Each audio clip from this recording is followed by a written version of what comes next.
ശ്രീ ആഞ്ജനേയ ജ്യോതിശാലയത്തിന്റെ പുതിയ ഒരു യൂട്യൂബ് വീഡിയോയിലേക്ക് എല്ലാവർക്കും സ്വാഗതം. നമ്മുടെ കഴിഞ്ഞ വീഡിയോ മനോകാരകനായ ചന്ദ്രനെ കുറിച്ച് ആയിരുന്നല്ലോ.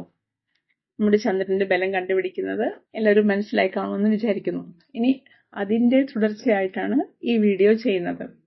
അതിനു മുന്നേ കഴിഞ്ഞ വീഡിയോ കണ്ട് ലൈക്ക് ചെയ്ത് സപ്പോർട്ട് ചെയ്ത് ഷെയർ ചെയ്ത് എല്ലാവർക്കും ഒരുപാട് നന്ദി രേഖപ്പെടുത്തുന്നു. ഈ വീഡിയോയിൽ നമ്മുടെ എല്ലാം ഗ്രഹനിലയിൽ ചന്ദ്രൻ ഓരോരോ ഭാവങ്ങളിലാണല്ലോ നിൽക്കുന്നത്. ചിലർക്ക് ചന്ദ്രൻ ലഗ്നത്തിലായിരിക്കും, ലാ എന്ന് എഴുതിയ അക്ഷരത്തിന്റെ കൂടെ ആയിരിക്കും. ചിലർക്ക് ആ ലാ എന്ന് എഴുതിയ ആ രാശിക്ക് നമ്മൾ 1-ാം ഭാവം എന്ന് പറയുന്നു. ചിലർക്ക് അത് 2-ാം ഭാവം, തൊട്ടടുത്ത രാശി 2, അതിന് തൊട്ടടുത്ത 3, അങ്ങനെ 12 രാശിയാണല്ലോ നമുക്കുള്ളത്. അപ്പോൾ എല്ലാ ജാതകത്തിൽ ചന്ദ്രൻ ഏതെങ്കിലും ഒരു ഭാവത്തിലായിരിക്കും സ്ഥിതി ചെയ്യുന്നത്. അപ്പോൾ നമ്മുടെ ഗ്രഹനിലയിൽ ലഗ്നം മുതൽ ഉള്ള 12 ഭാവങ്ങളിൽ ചന്ദ്രൻ വന്ന് നിൽക്കുമ്പോൾ ജാതകന് എന്തെല്ലാം ഫലങ്ങൾ അല്ലെങ്കിൽ ഗുണങ്ങളും ദോഷങ്ങളുമാണ് അനുഭവവേദ്യമാകുന്നത്. ഇന്നത്തെ വീഡിയോ അതിനെക്കുറിച്ചാണ്. ആദ്യമേ ലഗ്നം എന്താണെന്ന് നോക്കാം. ലഗ്നം എന്നാൽ കിഴക്ക് ഉദിക്കുന്ന രാശി എന്ന് പറഞ്ഞാൽ സൂര്യൻ ഉദിക്കുമ്പോൾ ഭൂമിയിലെ ഏത് രാശിയാണ് അല്ലെങ്കിൽ ഏത് 30 ഡിഗ്രി ഉള്ള ഭാഗമാണ് സൂര്യനെ ഫേസ് ചെയ്യുന്നത്. അപ്പോൾ ഭൂമി സ്വന്തം അച്ചുതണ്ടിൽ ഒരു പ്രാവശ്യം കറങ്ങുന്നതിന് 24 മണിക്കൂർ എടുക്കുന്നു. ആ 24 മണിക്കൂർ കൊണ്ട് ഭൂമി 360 ഡിഗ്രി സഞ്ചരിച്ചു എല്ലാ രാശികളും സൂര്യന് ആഭിമുഖമായി വരുന്നു. ഇതോടൊപ്പം തന്നെ ഭൂമി സൂര്യനെ പ്രദക്ഷിണം വയ്ക്കുകയും ചെയ്യുന്നുണ്ട്. അപ്പോൾ എല്ലാ മാസവും ആ മാസത്തിന്റെ പേരുള്ള രാശിയായിരിക്കും ആദ്യം ഉദിക്കുന്നത്. ഉദാഹരണമായിട്ട് ചിങ്ങൻ രാശി എടുക്കുക. ചിങ്ങമാസത്തിൽ ചിങ്ങം എന്ന പേരുള്ള രാശിയാണ് ആദ്യമേ കിഴക്ക് ഉദിക്കുന്നത്. ആ രാശിയാണ് സൂര്യനെ ഫേസ് ചെയ്യുന്നത്. അപ്പോൾ ചിങ്ങൻ രാശിയിൽ ഒരു ജനനം നടക്കുമ്പോൾ നമ്മൾ ആ ഭാവത്തിൽ ലാ എന്ന് എഴുതും. ചിങ്ങൻ രാശിയിൽ ലാ എന്ന് എഴുതും. കിഴക്കുദിക്കുന്ന രാശിയിൽ സൂര്യനെ ഫേസ് ചെയ്യുന്നത് മേടൻ രാശിയാണെങ്കിൽ നമ്മൾ മേടൻ രാശിയിൽ ലാ എന്ന് എഴുതും. അപ്പോൾ അതിനർത്ഥം നമ്മുടെ ലഗ്നം മേടം ആണെന്നാണ് അതിന്റെ അർത്ഥം. അപ്പൊ എല്ലാ മാസവും ആ മാസത്തിന്റെ പേരുള്ള രാശിയാണ് ആദ്യം ഉദിക്കുന്നത്. അപ്പൊ ചിങ്ങമാസത്തിൽ ചിങ്ങൻ രാശി ആദ്യം ഉദിക്കുന്നു. അതിനുശേഷം 2 മണിക്കൂർ കഴിഞ്ഞ് കന്നിരാശി ഉദിക്കുന്നു. അതിനുശേഷം 2 മണിക്കൂർ കഴിഞ്ഞ് തുലാം രാശി ഉദിക്കുന്നു. അങ്ങനെ 12 രാശികളിൽ സഞ്ചരിക്കുമ്പോൾ 24 മണിക്കൂറാകും. ഭൂമി 360 ഡിഗ്രി സഞ്ചരിക്കുമ്പോൾ 24 മണിക്കൂർ എടുക്കും. അങ്ങനെയാണല്ലോ രാത്രിയും പകലും ഉണ്ടാവുന്നത്. ഇപ്പോ ഇതല്ല നമ്മുടെ ഇവിടുത്തെ വിഷയം. ചന്ദ്രൻ ലഗ്നത്തിൽ നിൽക്കുക എന്നാണ്. എന്നുവെച്ചാല് ഈ ലാ എന്ന ഭാഗത്ത് ചന്ദ്രൻ വന്ന് നിൽക്കുന്നതിനാണ് നമ്മൾ ലഗ്നത്തിൽ ചന്ദ്രൻ നിൽക്കുക എന്ന് പറയുന്നത്. ഇപ്പോൾ മേടലഗ്നം, നമ്മൾ മേടൻ രാശിയിൽ ലാ എന്ന് എഴുതുന്നു. മേടലഗ്നത്തിൽ ചന്ദ്രൻ നിൽക്കുക എന്ന് പറയുമ്പോൾ മേടത്തിൽ ലാ എഴുതി ലായുടെ കൂടെ ചായയും എഴുതും. ലായുടെ കൂടെ ചായ എഴുതുമ്പോൾ അതിൻ്റെ അർത്ഥം ലഗ്നത്തിൽ ചന്ദ്രൻ നിൽക്കുന്നു. അത് മേടൻ രാശിയാണെങ്കിൽ മേടൻ ലഗ്നത്തിൽ ചന്ദ്രൻ നിൽക്കുന്നു. അത് ഇടവത്തിലാണ് ലാ എന്ന് എഴുതി ചായ എന്ന് ഇടുമ്പോൾ ഇടവ ലഗ്നം, അവിടെ ചന്ദ്രൻ നിൽക്കുന്നു എന്നാണ് അർത്ഥം. അപ്പം ഏകദേശം ഇതെല്ലാവർക്കും മനസ്സിലായി കാണുമെന്ന് വിചാരിക്കുന്നു. ഇനി ചന്ദ്രൻ ലഗ്നത്തിൽ നിന്നാലുള്ള ഫലം എന്താണ്? അതിനു മുന്നേ ലഗ്നം നമ്മൾ പറഞ്ഞല്ലോ കിഴക്കുദിക്കുന്ന രാശിയാണ്. അപ്പോൾ ലഗ്നം കൊണ്ട് നമ്മൾ അർത്ഥമാക്കുന്നത് ഒരാളുടെ ശരീരം, ആയുസ്, ശരീരഘടന, നിറം, തേജസ്, അയാളുടെ സൗന്ദര്യം, ജയം, ഓജസ്, ആത്മപ്രഭാവം, ഇതെല്ലാമാണ് ലഗ്നം കൊണ്ട് അർത്ഥമാക്കുന്നത്. ഇനി മനോകാരകനായ ചന്ദ്രൻ നമ്മുടെ ലഗ്നത്തിൽ വന്നു നിൽക്കുമ്പോൾ ജാതകന് എന്തൊക്കെയാണ് അനുഭവപ്പെടുന്നത് നോക്കാം. ചന്ദ്രൻ ലഗ്നത്തിൽ നിൽക്കുന്നത് ജാതകന് അത്ര ശുഭമല്ല. പിന്നെ മേടൻ രാശി, ഇടവൻ രാശിയോ കർക്കിടകൻ രാശിയോ ലഗ്നമായി ചന്ദ്രൻ അവിടെ നിന്നാൽ ജാതകന് സൗന്ദര്യം, സാമർത്ഥ്യം, സമ്പത്ത്, സുഖം, ദീർഘായുസ് ഇവ ഉള്ളവനായി ഭവിക്കുമെന്ന് ജ്യോതിഷം സൂചിപ്പിക്കുന്നു. പിന്നെ മീനൻ രാശി ലഗ്നമായി ലാ എന്ന് എഴുതി ചന്ദ്രൻ അവിടെ നിൽക്കുകയും ആ ചന്ദ്രനെ ഒരു ബന്ധുഗ്രഹം വീക്ഷിക്കുകയും ചെയ്താൽ രാജയോഗമാണ്. അപ്പോൾ മീനം നിൽക്കുന്നതും നല്ലതാണ്. ബാക്കി 8 രാശികളിൽ ലഗ്നത്തിൽ ചന്ദ്രൻ നിൽക്കുന്നത് അത്ര ശുഭമല്ലെന്നാണ് ജ്യോതിഷം സൂചിപ്പിക്കുന്നത്. പിന്നെ അവിടെ നിൽക്കുന്ന ചന്ദ്രന് 8 രാശികളിൽ നിൽക്കുന്ന ചന്ദ്രന് പക്ഷബലം ഉണ്ടായിരിക്കുകയും അല്ലെങ്കിൽ ശുഭഗ്രഹങ്ങളുടെ ദൃഷ്ടിയോ യോഗമോ ഉണ്ടായിരിക്കുകയും ചെയ്താൽ ഈ പറഞ്ഞ ഫലങ്ങളൊക്കെ ജാതകന് ലഭിക്കുമെന്നാണ് ജ്യോതിഷം സൂചിപ്പിക്കുന്നത്. അപ്പോൾ ഇത്രമേ ഉള്ളൂ. അപ്പോൾ ഈ ലഗ്നത്തിൽ മറ്റുള്ള ലഗ്നങ്ങളിൽ ചന്ദ്രൻ ബലമില്ലാതെ വന്ന് നിൽക്കുകയും ആ ചന്ദ്രനെ പാപഗ്രഹങ്ങൾ ദൃഷ്ടി ചെയ്യുകയോ യോഗം ചെയ്യുകയോ ചെയ്യുമ്പോൾ ജാതകന് ആയുസ്സിനൊക്കെ ദോഷം വരുമെന്നാണ് ജ്യോതിഷം സൂചിപ്പിക്കുന്നത്. അപ്പോൾ എപ്പോഴും ഫലം കിട്ടണമെങ്കിൽ ചന്ദ്രന്റെ ബലമുണ്ടായിരിക്കണം, അല്ലെങ്കിൽ ശുഭഗ്രഹങ്ങളുടെ യോഗമോ ദൃഷ്ടിയോ ഉണ്ടായിരിക്കണമെന്നാണ് ജ്യോതിഷം സൂചിപ്പിക്കുന്നത്. ഇനി 2ാം ഭാവം അല്ലെങ്കിൽ ധനസ്ഥാനം അല്ലെങ്കിൽ വിദ്യാസ്ഥാനം. അപ്പൊ നമ്മുടെ 2ാം ഭാവം സൂചിപ്പിക്കുന്നത് നമ്മുടെ ധനം, വിദ്യ, വാക്ക്, സമ്പത്ത്, ഫലത്തെ കണ്ണ്, ഭോജനസുഖം, പൂർവ്വസ്വത്ത്, പൂർവികരിൽ നിന്ന് നമുക്ക് കിട്ടുന്ന സമ്പത്ത്, നമ്മുടെ നിധികൾ, ഡെപ്പോസിറ്റ്, ഇതൊക്കെയാണ് 2ാം ഭാവം സൂചിപ്പിക്കുന്നത്. ഇനി മനോകാരകനായ ചന്ദ്രൻ നമ്മുടെ ഈ 2ാം ഭാവത്തിൽ വന്നു നിന്നാൽ ജാതകൻ സൗന്ദര്യം, വിദ്യ, സമ്പത്ത്, ഭാര്യ അല്ലെ ഭർത്താവ്, കുടുംബജീവിതം, അതുപോലെ സുഖ സൗഭാഗ്യങ്ങളിലും നല്ല സമ്പന്നതയും ഉള്ള ആളായിരിക്കും. 2ൽ പൂർണ്ണ ചന്ദ്രൻ നിന്നാൽ ജാതകന് ഭാഗ്യക്കുറിയോ നിധിയോ ലഭിക്കാനുള്ള യോഗമുണ്ടെന്ന് ജ്യോതിഷം പറയുന്നു. ഇനി 2ൽ ബലമില്ലാത്ത ചന്ദ്രൻ ശനിയുമായിട്ട് യോഗം ചെയ്താൽ ജാതകന് അന്ധത അല്ലെങ്കിൽ കണ്ണിന് എന്തെങ്കിലും രീതിയിലുള്ള വൈകല്യങ്ങള്, കാഴ്ചക്കുറവ്, ഇതൊക്കെ ഉണ്ടാകാൻ ചാൻസ് ഉണ്ടെന്നാണ് ജ്യോതിഷം സൂചിപ്പിക്കുന്നത്. അടുത്തത് 3ാം ഭാവം. 3ാം ഭാവത്തിന്റെ സഹോദര ഭാവം എന്നും പറയുന്നു. നമ്മുടെ സഹോദരങ്ങൾ ധൈര്യം, വീര്യം, ശൗര്യം, ദുർബുദ്ധി, ഭക്ഷണം, ആഭരണങ്ങൾ, സ്വരമാധുര്യം, വലത്തെ ചെവി, നമ്മുടെ ജോലിക്കാർ, ഇവയാണ് 3ാം ഭാവം കൊണ്ട് സൂചിപ്പിക്കുന്നത്. ഇനി മനോകാരകനായ ചന്ദ്രൻ ഈ 3ാം ഭാവത്തിൽ വന്നു നിന്നാൽ ജാതകന് എന്തൊക്കെയാണ് ഗുണങ്ങൾ, ദോഷങ്ങൾ?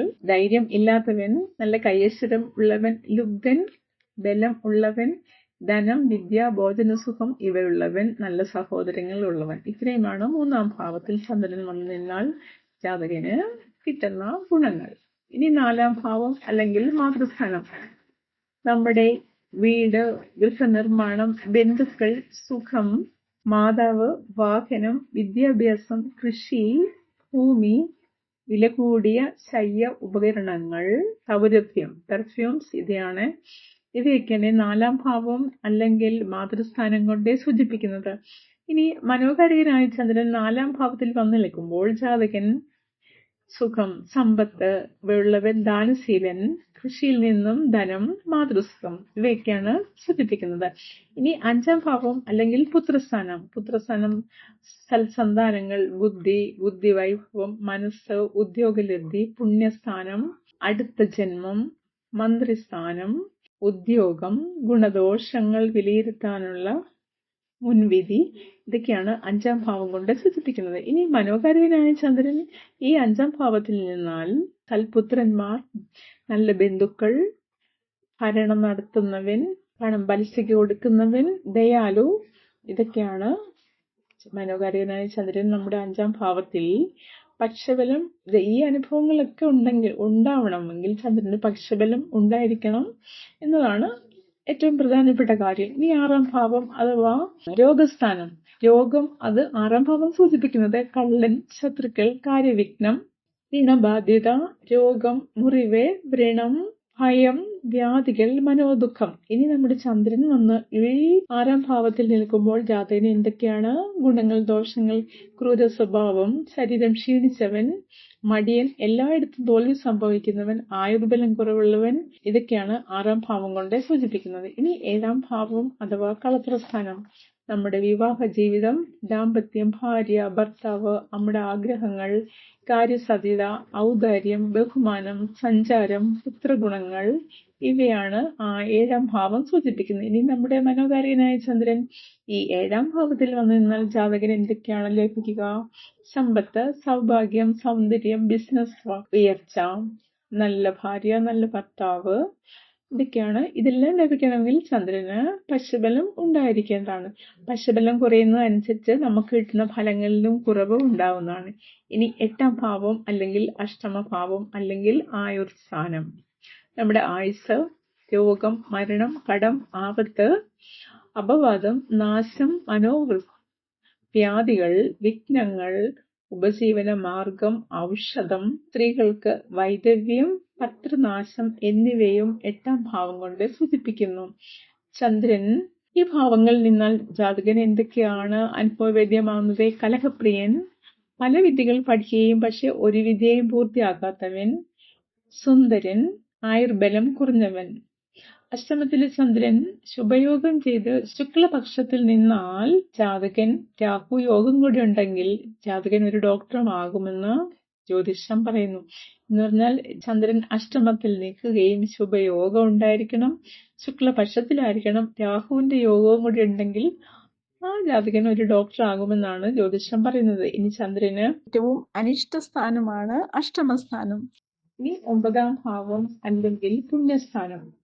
നമ്മുടെ ഭാഗ്യം, പിതാവേ, പുത്രന്മാർ, പുത്രന്റെ പുത്രന്മാർ, നമ്മുടെ പൂർവജന്മ സുഹൃതം, സൽക്കർമ്മങ്ങളെ ഗുരു, ഔഷധം, പിന്നെ കുലീനത, ഇതൊക്കെയാണ് നമ്മൾ 9ാം ഭാവം കൊണ്ട് സൂചിപ്പിക്കുന്നത്. ഇനി മനോകാര്യനായ ചന്ദ്രൻ ഇവിടെ വന്ന് നിന്നാൽ കീർത്തി, പുണ്യം, ധർമ്മം, പുത്രന്മാർ, പിതൃഭക്തി, ഗുരുഭക്തി, ഇതൊക്കെയാണ് നമ്മൾ 9ാം ഭാവം കൊണ്ട് സൂചിപ്പിക്കുന്നത്. പിന്നെ ദീർഘകാലം നീണ്ടു നിൽക്കുന്ന യൗവനം. പിന്നെ 9ൽ ചന്ദ്രൻ ബലത്തോടെ നിന്നാൽ ജാതകൻ ഒരു ശാസ്ത്രജ്ഞൻ ആകുമെന്നാണ് ജ്യോതിഷം സൂചിപ്പിക്കുന്നത്. അയാൾ തുടങ്ങി വെക്കുന്ന എല്ലാ പ്രവൃത്തിയിലും വിജയം വരിക്കുന്ന ആളായിരിക്കും. ഇനി അടുത്തത് 10ാം ഭാവം അഥവാ കർമ്മസ്ഥാനം.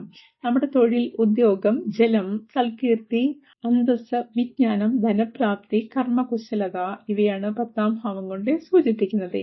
ഈ മനോഹരനായ ചന്ദ്രൻ നമ്മുടെ 10ാം ഭാവത്തിൽ നിന്നാൽ ജാതകൻ എന്തൊക്കെയാണ് അനുഭവവേദ്യമാകുന്നത്? സൗന്ദര്യം, എല്ലാവർക്കും പ്രീതിയുള്ളവൻ, സൽക്കർമ്മങ്ങൾ ചെയ്യുന്നവൻ, കൃഷിഭൂമി, ആഡംബരം, ഔദാര്യമുള്ളവൻ, നല്ല ഭാര്യയുള്ളവൻ, ഇതൊക്കെയാണ് 10ാം ഭാവം കൊണ്ട് സൂചിപ്പിക്കുന്നത്.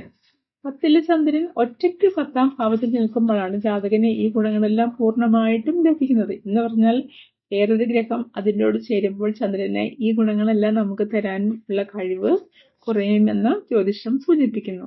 10ലെ ചന്ദ്രൻ ഗുരുവും വ്യാഴവുമായിട്ട് യോഗം ചെയ്ത് നിന്നാൽ ജാതകൻ ഒരു വക്കീൽ, പ്രൊഫസർ അല്ലെങ്കിൽ ഉയർന്ന അധ്യാപകൻ ആകുമെന്നാണ് ജ്യോതിഷം സൂചിപ്പിക്കുന്നത്. 10ലെ ചന്ദ്രൻ ചൊവ്വയുമായിട്ട് യോഗം ചെയ്താലും ജാതകൻ ഉയർന്ന ഒരു സർക്കാർ ജോലി ലഭിക്കുമെന്ന് ജ്യോതിഷം സൂചിപ്പിക്കുന്നു.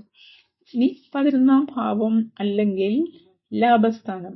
11ാം ഭാവം നമ്മുടെ പല രീതിയിലുള്ള ലാഭങ്ങൾ, ധനലാഭം, സമ്പാദ്യം, ജ്യേഷ്ഠ സഹോദരങ്ങൾ, ഇടത്തെ ചെവി, ഇതാണ് 11ാം ഭാവം കൊണ്ട് സൂചിപ്പിക്കുന്നത്. ഇനി നമ്മുടെ മനോകാര്യനായ ചന്ദ്രൻ 11ാം ഭാവത്തിൽ വന്നു നിന്നാൽ ഉന്നത വിദ്യാഭ്യാസം, കൃഷിലാഭം, ഉദ്യോഗം, സൽക്കർമ്മങ്ങൾ, മാതാവിനോട് വാത്സല്യം, ദീർഘായുസ്, സമ്പന്നത, ഇതാണ് സൂചിപ്പിക്കുന്നത്. ബലവാനായ ചന്ദ്രൻ ജലരാശിയായ കർക്കിടകം, മീനം, വൃശ്ചികം, ഈ രാശിയിൽ 11ാം ഭാവത്തിൽ വന്ന് നിൽക്കുകയും ആ ചന്ദ്രനെ 4ാം ഭാവാധിപൻ വീക്ഷിക്കുകയും ചെയ്താൽ ജലവാഹനത്തിന്റെ ഉടമ, ജലവുമായി ബന്ധപ്പെട്ട ഉയർന്ന ജോലികൾ, നേവിയിലൊക്കെ ജോലി, ഇതൊക്കെ ലഭിക്കുമെന്ന് ജ്യോതിഷം സൂചിപ്പിക്കുന്നു.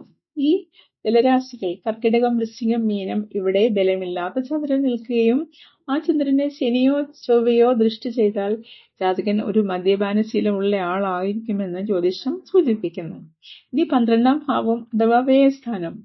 ദുഃഖം, വ്യയം, വിരഹം, വിദേശവാസം, ദാരിദ്ര്യം, ധനനഷ്ടം, ഇടത്തെ കണ്ണ്, അംഗവൈകല്യം, ഇവയാണ് 12ാം ഭാവം കൊണ്ട് സൂചിപ്പിക്കുന്നത്. ഇനി ചന്ദ്രൻ 12ാം ഭാവത്തിൽ നിന്നാൽ എന്തൊക്കെയാണ്? നയനരോഗം, അംഗങ്ങൾക്ക് എന്തെങ്കിലും ഒരു വൈകല്യം, മടിയൻ, ധനഹീനൻ, അന്യദേശവാസം, ദുഃഖിതൻ, ഇതൊക്കെയാണ് ജ്യോതിഷം സൂചിപ്പിക്കുന്നത്. നയനരോഗം ഉണ്ടാവണമെങ്കിൽ ചന്ദ്രന് പശബലം ഉണ്ടാവാൻ പാടില്ല. ഒരു പാപൻ ദുസ്ഥാനമായ 6, 8, 12 നിന്ന് ചന്ദ്രനെ വീക്ഷിക്കുകയും ചെയ്യണം. അപ്പോൾ ചന്ദ്രന്റെ പശബലമില്ലാത്ത ചന്ദ്രനെ പാപഗ്രഹം 6, 8, 12 സ്ഥാനത്തുനിന്ന് വീക്ഷിക്കുമ്പോഴാണ് നയനരോഗം ഉണ്ടാകുന്നത്. ചന്ദ്രന് പശബലമുണ്ടെങ്കിൽ നമ്മൾക്ക് ഈ ദോഷങ്ങൾക്കെല്ലാം കുറവ് വരുന്നതാണ്. അപ്പോൾ ഇതാണ് നമ്മുടെ ഗ്രഹനിലയിൽ ചന്ദ്രൻ ഓരോരോ ഭാവങ്ങളിൽ വന്ന് നിൽക്കുമ്പോൾ ജാതകന് അനുഭവവേദ്യമാവുന്ന ഗുണങ്ങൾ. ഈ ഗുണങ്ങൾ എല്ലാം നമുക്ക് കിട്ടണമെങ്കിൽ ചന്ദ്രന് പക്ഷബലം വേണം.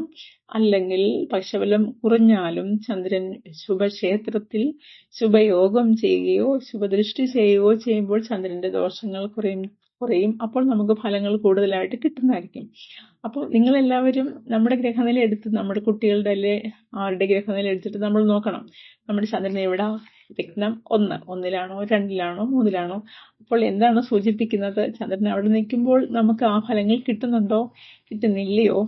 നമ്മൾ പരിഹാരങ്ങളൊക്കെ കഴിഞ്ഞ വീഡിയോയിൽ ചെയ്തായിരുന്നു. ഭദ്രകാളി ദേവി, ദുർഗാദേവി, ചാമുണ്ഡി ദേവിയുടെ മന്ത്രങ്ങളൊക്കെ നമ്മൾ പറഞ്ഞല്ലോ. പിന്നെ നമ്മുടെ മനസ്സിന് വിഷമങ്ങൾ, ദുഃഖങ്ങൾ, ഈ മനസ്സിന്റെ അല്ലെങ്കിൽ ചന്ദ്രന്റെ പശ്ചബലം വരുമ്പോൾ മനസ്സിന് നമുക്ക് അതിൻ്റെതായിട്ടുള്ള ബുദ്ധിമുട്ടുകൾ ഉണ്ടാകും. അപ്പോൾ നമുക്ക് പ്രാണായാമം, ചന്ദ്ര നമസ്കാരം ഒക്കെ ചെയ്യുമ്പോൾ നമുക്ക് നമ്മുടെ മനസ്സിനെ സന്തോഷമുള്ളതാക്കി മാറ്റാൻ കഴിയുന്നതാണ്. അപ്പോൾ ഇതാണ് നമ്മുടെ ചന്ദ്രനെ കുറിച്ചുള്ള വീഡിയോ. ഇവിടെ കഴിഞ്ഞു. ഇനി അടുത്ത വീഡിയോയിൽ നമുക്ക് സർക്കാർ ജോലി, നമുക്ക് നമ്മുടെ മക്കൾക്ക് അല്ലെങ്കിൽ നമ്മുടെ ബന്ധുക്കൾക്കൊക്കെ സർക്കാർ ജോലി കിട്ടാനുള്ള യോഗമുണ്ടോ, നമ്മുടെ ജാതകത്തിലെ ആ യോഗമൊക്കെ നമ്മൾ എങ്ങനെയാണ് നോക്കുന്നത്, അല്ലെങ്കിൽ ആ ജോലി അവർക്ക് എപ്പോൾ കിട്ടും, കിട്ടുന്നില്ലയോ, അത് കിട്ടാൻ എന്തുകൊണ്ട്, ആ തടസ്സങ്ങളൊക്കെ നമുക്ക് എങ്ങനെ മാറ്റാം, അതുമൊക്കെ ആയിട്ട് നമ്മൾ അടുത്ത വീഡിയോയിൽ എത്തുന്നതായിരിക്കും. ഈ വീഡിയോ എല്ലാവരും കാണണം, ലൈക്ക് ചെയ്യണം, സപ്പോർട്ട് ചെയ്യണം, സബ്സ്ക്രൈബ് ചെയ്യണം. എല്ലാവർക്കും സന്തോഷം ഉണ്ടാവട്ടെ. നന്ദി.